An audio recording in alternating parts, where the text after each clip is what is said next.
أعوذ بالله من الشيطان الرجيم. بسم الله الرحمن الرحيم. الحمد لله رب العالمين الرحمن الرحيم مالك يوم الدين إياك نعبد وإياك نستعين اهدنا الصراط المستقيم صراط الذين أنعمت عليهم غير المغضوب عليهم ولا الضالين.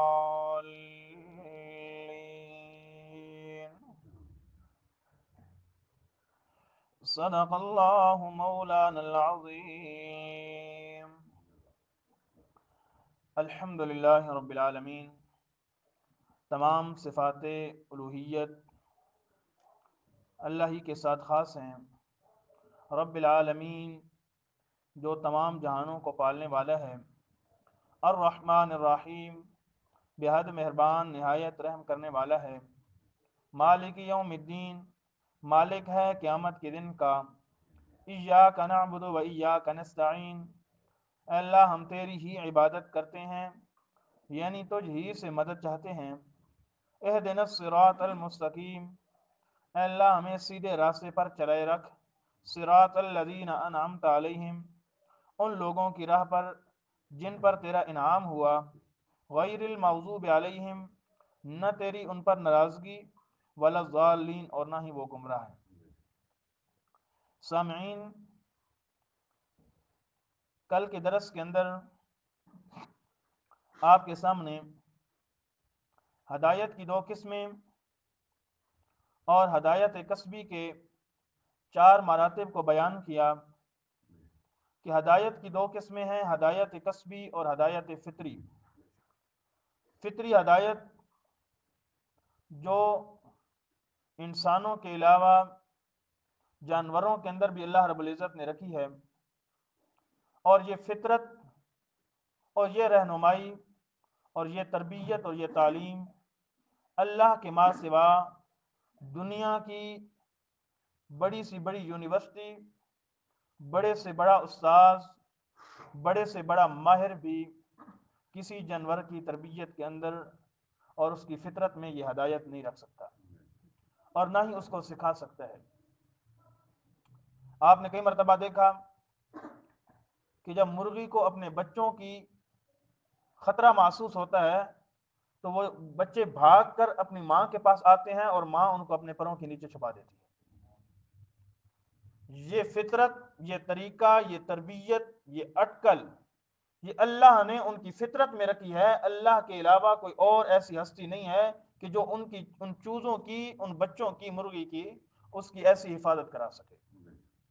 اور بڑی عجیب بات ہمیں ایک دن استادوں نے بتلایا کہ یہ اللہ کی طرف سے اتنی بڑی نعمت ہے کہ جو والدین ہیں ان کو یہ بات اچھی طرح محسوس ہوتی ہے کہ ان کا ایک بچہ امریکہ ہے، سعودیہ ہے اور وہ آپ پاکستان میں ہیں. اللہ نے ان کی فطرت کے اندر یہ بات رکھ دی کہ وہاں ان کے بچے کو تکلیف ہوتی ہے، یہاں ماں تڑپ رہی ہوتی ہے. اس کی ماں کے دل کے اندر ہلچل مچ جاتی ہے کہ میرے بیٹے کو کہیں تکلیف ہے. اور یہ ادائیں، یہ محبتوں کے راز اور یہ تعلق کی رسیاں یہ ایک اللہ ہی قائم کر سکتا ہے، اللہ کے علاوہ کوئی اور ہو. ایک گائے ہے نا، اگر اس کا بچہ مر جائے تو اس سے دودھ دونے کے لیے انسان کو کئی جتن کرنے پڑتے ہیں، لیکن اگر اس کا بچہ زندہ ہے تو انسان کو کوئی پرواہ نہیں، اس لیے کہ وہ اپنے بچے کی وجہ سے دودھ دیتی ہے. اللہ اکبر. یہ ہے کیا؟ ہدایت فطری. یہ فطرت کے اندر اللہ پاک نے رکھی ہے، انسانوں کے اندر بھی اور جانوروں کے اندر. اور ایک نکلا ہے فرمایا نحن نقص علیک نبأهم بالحق. 13 رکو، یہ تو بالکل پہلا رکو یہ ختم ہونا ہے.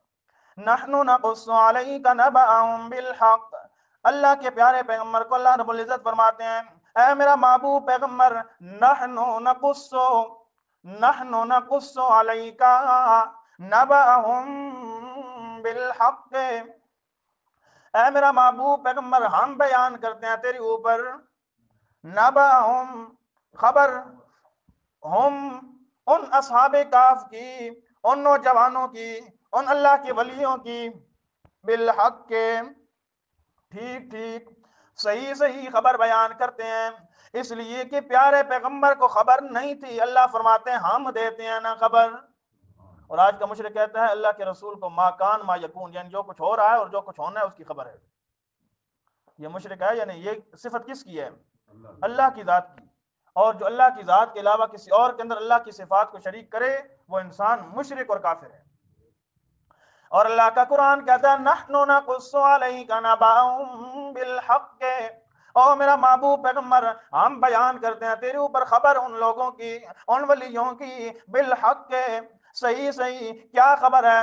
اللہ فرماتا ہے پہلے ان کی حال تو دیکھنا، پہلے ان کی طاقت تو دیکھنا، پہلے ان کی جرت تو دیکھنا، توحید کا کام کرنے والا بزدل بھی نہیں ہوتا، کمزور بھی نہیں ہوتا، لالچی بھی نہیں ہوتا۔ انہم فتیۃ آمنو، انہم فتیۃ آمنو، فرمایا توحید کے کام کرنے والے نوجوان ہوا کرتے ہیں۔ اللہ فرماتے ہیں بے شک وہ نوجوان تھے نا، وہ نوجوان تھے نا، آج ہمارے نوجوانوں کو یہودیوں نے کس راہ پر چلا دیا؟ اللہ کا قرآن کہتا ہے انہم فتیۃ آمنو، او نوجوانوں تمہارا کام کرنے کا جو ہے وہ قرآن بتلاتا ہے نا، قرآن کہتا ہے نا تم ایمان لاؤ۔ اللہ فرماتے ہیں ایمان بھی رب کے ساتھ لاؤ، ایمان حلووں کے ساتھ نہیں، ایمان گیارہویں کے ساتھ نہیں، ایمان کلوں اور ختموں کے ساتھ نہیں، ایمان کسی اور چیز کے ساتھ نہیں۔ آمنو بربہم، کس کے ساتھ؟ اللہ کے ساتھ، رب کے ساتھ ایمان لاؤ۔ اللہ فرماتے ہیں وزدناہم ہدا، رب کے ساتھ ایمان تم لاؤ، اللہ فرماتے ہیں ہم تمہارے ایمان کو، ہم تمہاری ہدایت کو زیادہ کر دیں گے نا۔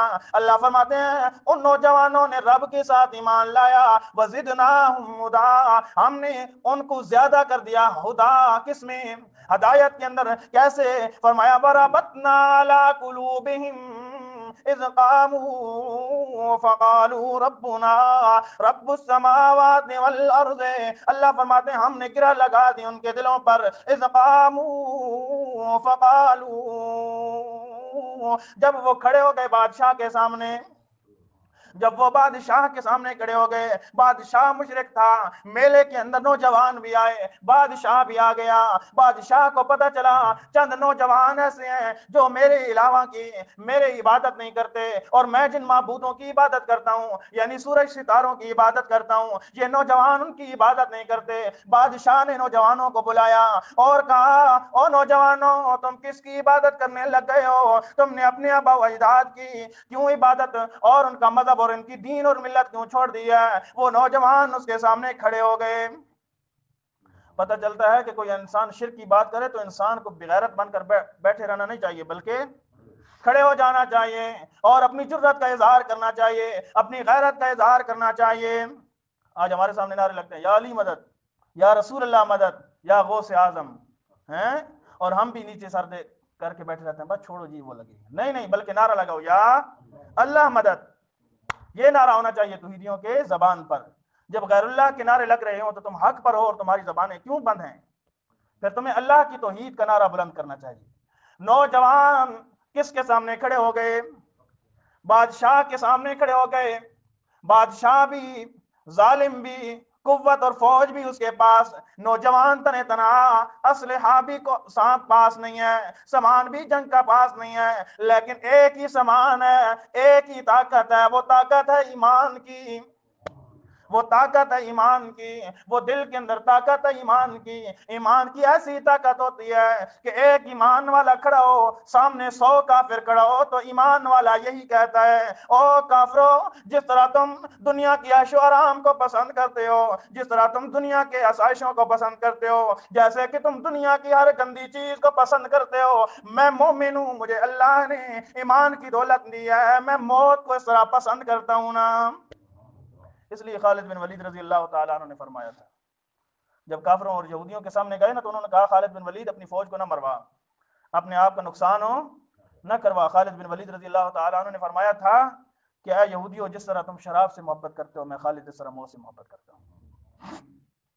اللہ اللہ، ایک موحد ہو، مشرکوں کا ڈر ہو نہیں ہونا چاہیے، دنیا کی کسی طاقت کا ڈر نہیں ہونا چاہیے، پاس کوئی چیز ہے یا نہیں ہے، اس لیے انسان کو ہر حال میں بھروسہ رکھنا چاہیے، تو کس کے اوپر؟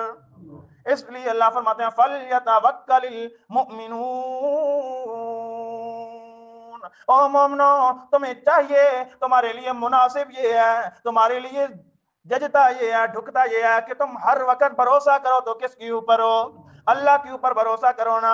ان نوجوانوں نے بھی اللہ پر بھروسہ کیا، دنیا کی کوئی اسباب ساتھ نہیں، رشتہ ناتا ساتھ نہیں، گھر بار برادری رشتہ دار ساتھ نہیں، بلکہ اکیلے کھڑے ہو گئے، کھڑے ہو کر کیا کہنے لگے؟ قالو قالو، ایک نہیں بولا، منافقت نہیں تھی، پتہ چلتا ہے توحیدیوں کے درمیان منافقت ہو نہیں ہونی چاہیے، بلکہ سب کے سب دل ان کے متفق ہونے چاہیے اور اکٹھے ہونے چاہیے۔ فرمایا قالو قالو ربنا،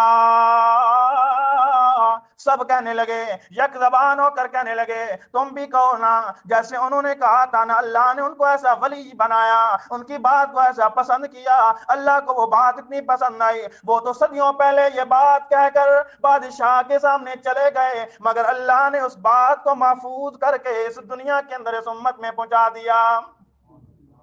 وہ باتیں آپ کے پاس ایسے تو نہیں پہنچی، اللہ کو بڑی محبوب تھی کہ اللہ نے اپنی محبوب کلام قرآن مقدس کے اندر ان باتوں کو محفوظ کیا۔ فرمایا قالوا ربنا رب السماوات والارض لن ندعو من دونه الها لقد قلنا اذا شططا، بادشاہ کے سامنے کھڑے ہو کر سارے کے سارے یک زبان ہو کر کہنے لگے ربنا ربنا، ہمارا رب کون ہے؟ رب السماوات والارض، جو رب کس کا ہے؟ آسمانوں کا، جو رب ہے زمینوں کا، جب رب آسمانوں کا بھی وہ ہے زمینوں کا بھی وہ ہے، لن ندعو من دونی الہا، وہ کہنے لگے ہرگز نہیں ہم پکارتے اس اللہ کے علاوہ کسی اور الہ کو۔ اللہ اللہ، لقد قلنا اذا شططا، کہنے لگے کہ جب اگر ہم اس کے علاوہ کہیں، یعنی اللہ کے علاوہ کوئی اور بھی پکاروں کے لائق ہے اور عبادت کے لائق ہے، لقد قلنا اذا شططا، اس وقت ہم بے سمجھ اور لا یاقل ہو جائیں گے۔ عقل والا آدمی یہ کام نہیں کر سکتا، عقل والا آدمی یہ بات نہیں کہہ سکتا، اس لیے کہ جو رب آسمانوں کا ہے، جو رب زمین کا ہے، تو پکاروں کے لائق بھی وہی ہے۔ یہ ان لوگوں کی کیا تھی؟ استقامت تھی کہ اللہ نے ان کو ایسی ربط علی القلب والا ایسا درجہ نصیب فرمایا کہ ان کو دنیا کی کسی طاقت کی پرواہ، کسی چیز کا خوف نہیں رہا، بادشاہ کے سامنے ڈٹ گئے اور کہنے لگے کہ ربنا رب السماوات والارض۔ میرے دوستو یہی ہے انسان، اگر توحید کے اندر پختہ ہو گیا تو دنیا کی کسی چیز کی پرواہ نہیں رہتی، اور یہ انسان کو ملتی ہے استقامت کے بعد۔ پہلی بات تو یہ ہے کہ ہمارے اندر استقامت ہی نہیں ہے، آج ہم لالچ کی وجہ سے، ڈر کی وجہ سے، خوف کی وجہ سے، باتوں کی وجہ سے، نعروں اور فتووں کی وجہ سے اپنا دین چھوڑ دیتے ہیں، کہتے ہیں چھوڑو یار لوگ کیا کہیں گے۔ لوگوں کی پرواہ نہ کرو، بالکل کسی کی پرواہ نہ کرو، ڈٹ جاؤ جو مسئلہ سنو قرآن مقدس کا، اس لیے یہی اتفاقی کتاب ہے، اس کے اندر کسی قسم کا اختلاف ہو نہیں ہے، دنیا کی ہر کتاب کے اندر اختلاف ہو سکتا ہے۔